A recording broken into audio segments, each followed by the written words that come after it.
this is just the introduction to SHOWDOWN, Legends of Wrestling. I think it's one of the better video games that's come out for wrestling in a while, and I haven't done a video game review in a very long time. So why pick this one when it's almost 5 years old?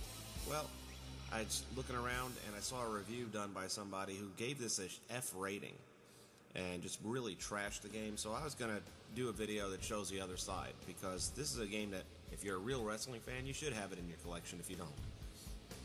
First off, it's a real easy game to pick up and learn. You go to the extras, you're going to learn how to wrestle by none other than Bret the Hitman Hart.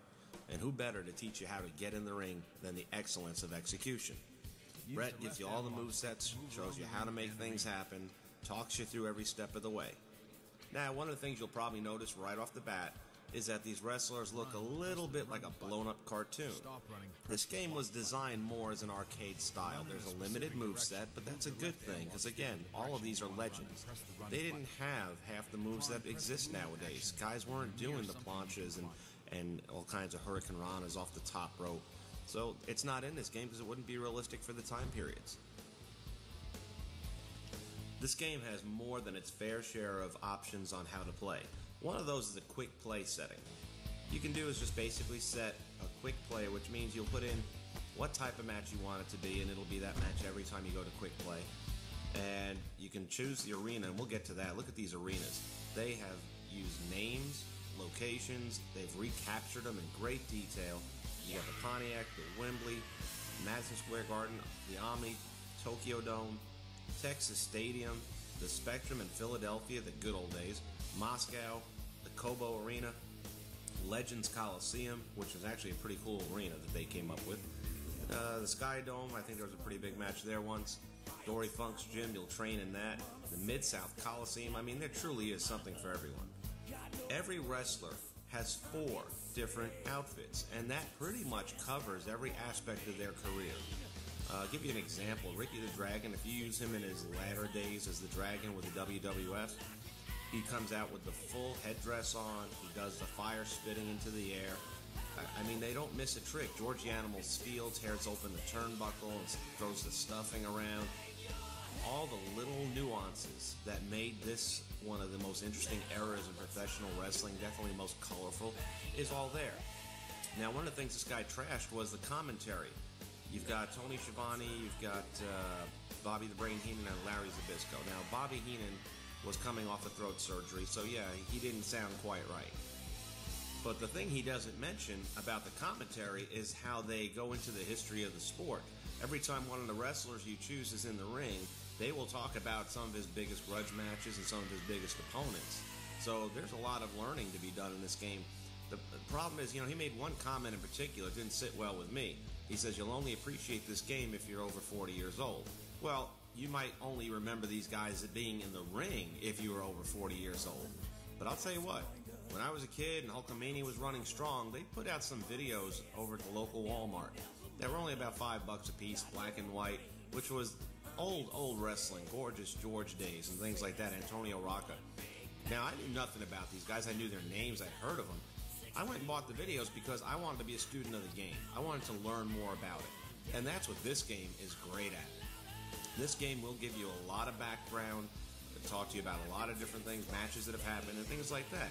So it's not only fun, it's also educational if you want to learn more about the history of the sport. So for anyone who wants to turn around and make a stupid remark like that, you're not a real wrestling fan, so it really doesn't matter.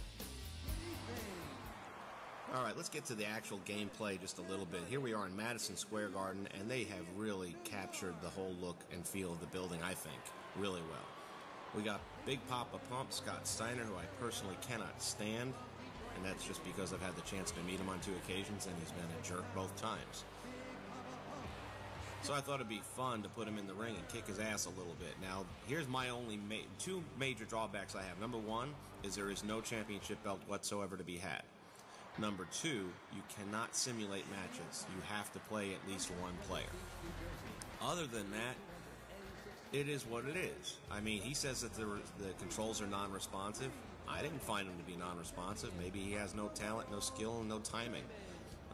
They work fine. I mean, sometimes you win a battle and sometimes you lose. That's just the way it is. Here we see Diamond Dallas getting ready to do something to Scotty. I'm not sure what it is. Oh, that's gonna hurt. Yeah. The Diamond Cutter on old Scott. So these introductions are really great. Now, one of the other options they have is the Showdown Classic, where it's kind of like the old Madden. They put you in a historic moment, and you have to basically relive it and try and recapture it. So here's Hogan in the camel clutch breaking out. Now you got to go and beat the Iron Sheik. Which a few seconds later, here comes a big leg drop, and I think we all know what happens after that. They've done another great job, and he gave me credit for this, with the music. They couldn't get the rights and royalties to it, but they did manage to capture it anyway. It's still really close to the real thing. You'll understand what it is. Everyone wants to know about call modes anytime you get a wrestling game, so here's theirs. He throws it under the bus completely, saying that you'll end up with a crappy call that you'll never want to use again. So I said, all right, let's put it to the test. I hadn't made a call for this game, so first time trying it. And I decided we're going to make an Undertaker. Now, they've got a lot of things in this game that you'll learn as you go through the call mode that were clearly designed with name wrestlers in mind. So here we are going with the Undertaker. And the hair comes out a little bit on the blue side in this one because I didn't push it to the right side, which I've fixed since the video. One of his other things was he says blonde hair and brown hair, and I think black hair, are the most common, and you can't get them in this game. Well, I'm here showing you, yeah, you can. You got to be a little smarter, that's all. You just got to know how to push the right buttons. So here you see a lot of the options and the things, Nasty Boy costumes. We just saw Harlem Heat right there. They're not in the game, but you can make them.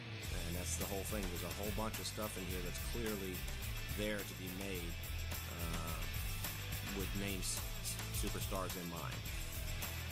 So right now we're working on the Undertaker, who coincidentally they have a shirt for the Undertaker. So even though he wasn't in the game, it's real easy to make one. Now we're going to get down here in a second, and you're going to see the tattoos. Obviously they don't have a wide selection, but it's enough to give you the overall feel. The shoes, they've got a huge variety of shoes there, and one of them happens to be Undertaker's. And that brings you to the movesets. There's quite a few moves. I mean, it's not like, when I say it's limited, it's not that bad. Here he is going against Abdullah, which, by the way, this is the greatest rendition of Abdullah the Butcher in any video game I've ever seen. They really captured him. I don't know that Undertaker would ever give him the last ride to hell, but what the heck.